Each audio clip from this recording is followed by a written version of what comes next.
அலிமா சமையல். வாங்க நம்ம தேங்காய் சாப்பாடு செய்யலாம். அதுக்கு தேவையான பொருட்கள்: அரை மூடி தேங்காய், ஒரு பெரிய வெங்காயம் பொடியாக கட் பண்ணி வச்சுருக்கேன் நீல வாக்கில், கருவேப்பிலை, 3 பச்சை மிளகாய்.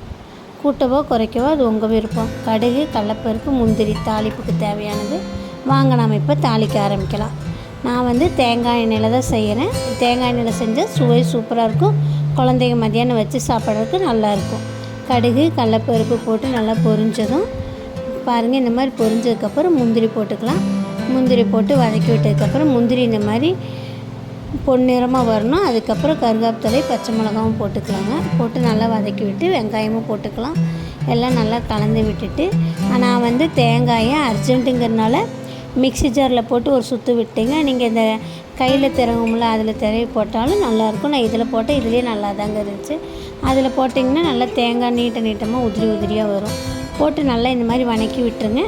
வதக்கி விட்டு தேவையான அளவு உப்பும் போட்டோங்க. இதிலையே போட்டு சாப்பாடு தனியாக வேக வச்சு வச்சுருக்கோம். சாப்பாடு நம்ம கொஞ்சம் உதிரியாக இருக்கணுங்க.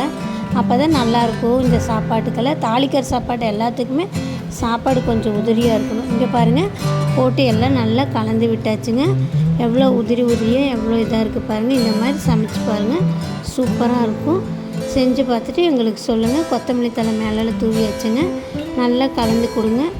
செமையான டேஸ்டான தேங்காய் சாப்பாடு ரெடிங்க. இந்த பிடிச்சிருந்தா லைக் பண்ணுங்கள், ஷேர் பண்ணுங்கள், சப்ஸ்கிரைப் பண்ணுங்கள்.